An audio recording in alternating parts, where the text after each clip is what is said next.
This is Math 3 6.7 notes. That's Math 3, Unit 6, Lesson 7. The title is Graphing Radical Equations. Be sure to put your name here. If not, you're not going to receive credit. And what we're going to do first is graph the parent function. The parent function is y equals the square root of x.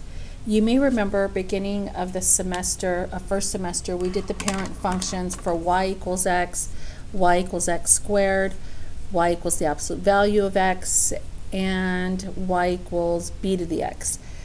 And then we talked about translating. Well, this is a new one. This is y equals the square root of x. And so what we're going to do, just like we did back then, is make a t-chart. We'll eventually not have to make the t-chart. This is just on the first few to get a feel of what the graph looks like. Okay, I'm going to plug in 0. The square root of 0 is 0. I shouldn't have wrote this one in there so fast, but I did. Okay, so you plug in 0 for x. The square root of 0 is 0. You get 0 out for y. I'm going to plug in 1 for x. The square root of 1 is 1. I'm not going to plug in 2 because I want to be able to graph this, and the square root of 2 is root 2, and that's a decimal. And I'm not going to plug in 3, so I'm going to plug in 4 because 4 is a perfect squared, and the square root of 4 is 2. And I just want to point out that you cannot plug in a negative because you can't take the square root of a negative. So no negative numbers are going to work. So 0, 0, 1, 1, 4, 2. 1, 2, 3, 4, 1, 2. And we have it looking like this. And we know we're never going to plug in negatives because the negatives are not going to work. So there's not going to be a graph over on this side. So it looks like this. And if you can imagine, what it is half of a sideways parabola. I'm going to erase this bottom piece, but there's a full sideways parabola.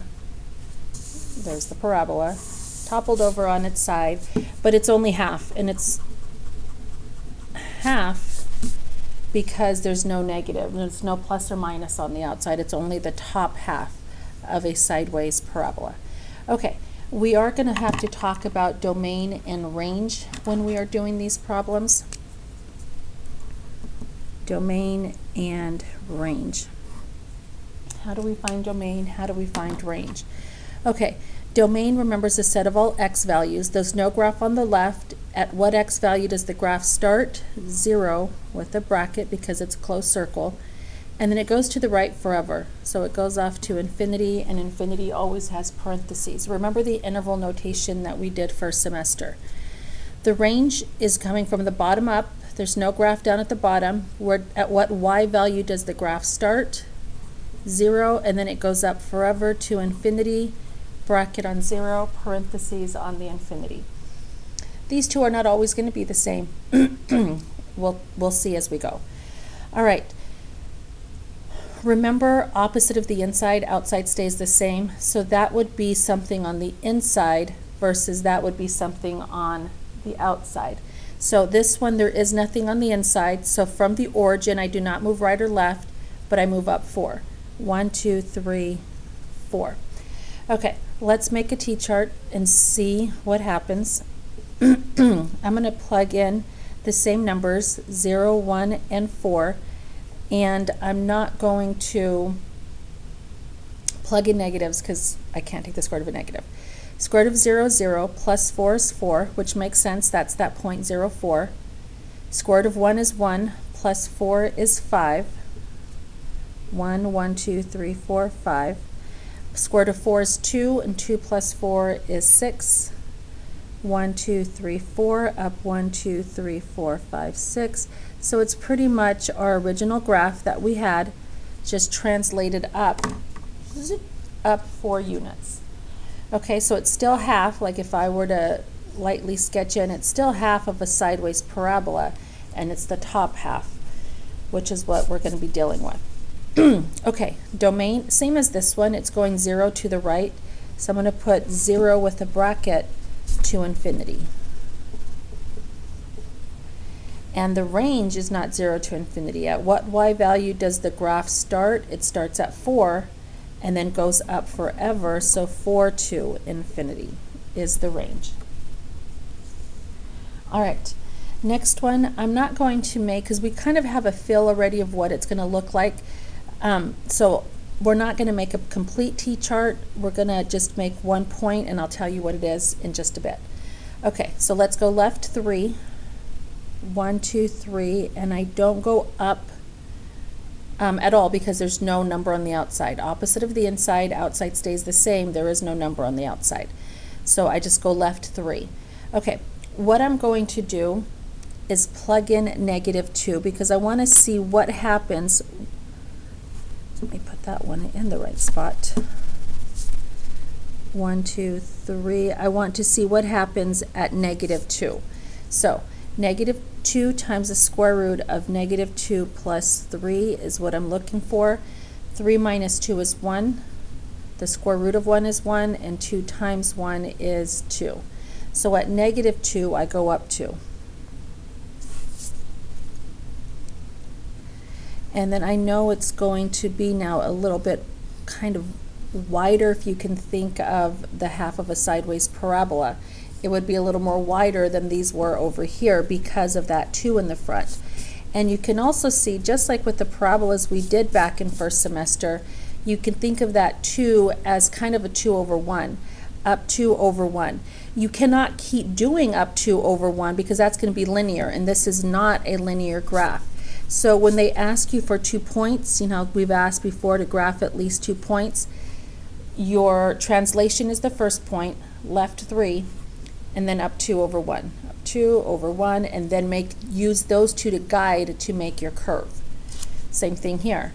Up 4, and then the number in the front is 1, up 1 over 1, and you use those 2 points for your guide. Okay, domain is from -1, 2, 3. It started at x value of -3 and goes to the right forever to infinity. The range, at what y value does it start? It starts at 0 and goes up forever to infinity. And we'll get more practice with these in class. All right, next one, left 1, down 2. Left 1, down 2. Do you guys see how that works? Opposite, same, left 1, down 2. Now this is a -1, so I'm going to go down 1 over 1 and use that as my guide, which looks like this, which means it's pretty much still half, but instead of the top half like we're used to, now it's the bottom half. So you can see the negative in front of the square root gives you the bottom half of the sideways parabola. Do that one a little bit better. There we go.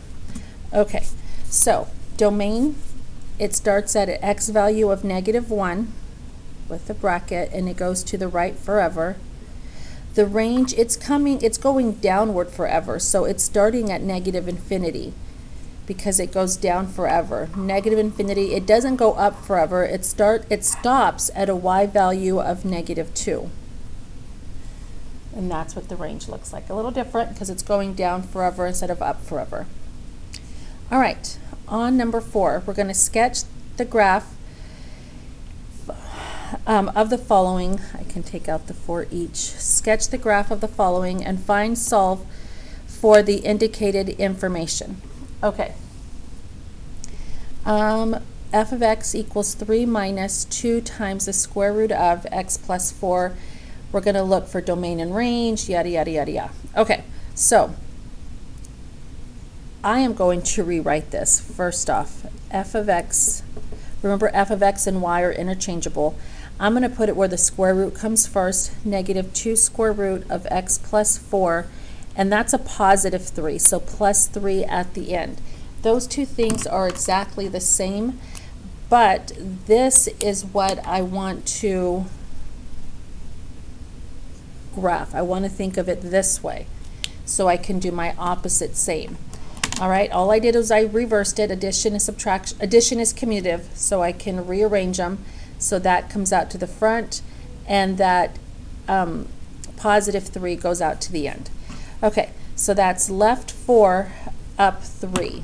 So let's go left 4 up 3. 1, 2, 3, 4. 1, 2, 3. Left 4 up 3. And then it's -2 over 1 So down 2 over 1, so it's going to be a little bit wider, and it's the downward half.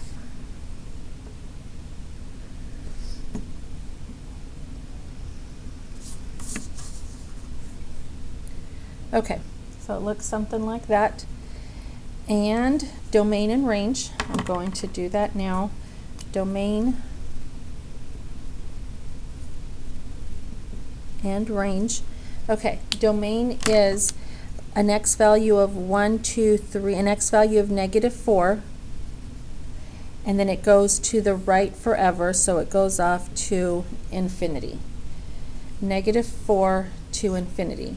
The range is coming from the bottom, so we would say -infinity, and it goes all the way up to 1, 2, 3, a y value of 3. All right, x and y intercepts. Remember how to find x-intercepts. You find x-intercepts by setting y equal to 0. We find the x-intercepts by setting y equal to 0.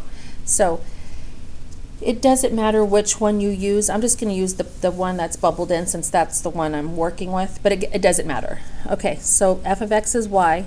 0 equals -2 square root x plus 4 plus 3. Now, how do we solve this? We've solved these before. Subtract the 3.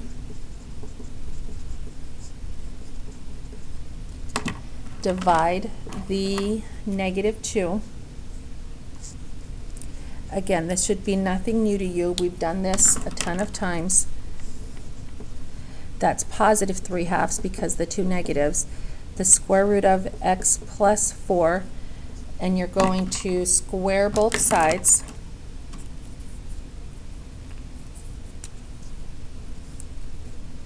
And you square the top and the bottom of the 3/2, so you get 9 over 4. Undo each other, x plus 4. And then subtract the 4.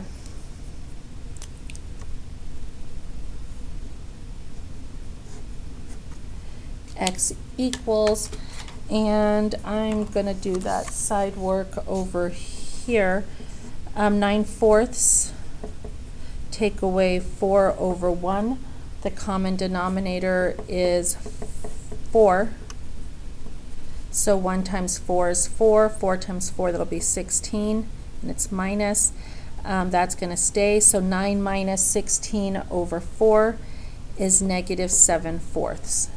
So x equals -7/4 is the x-intercepts. -7/4 as a decimal is -1.75.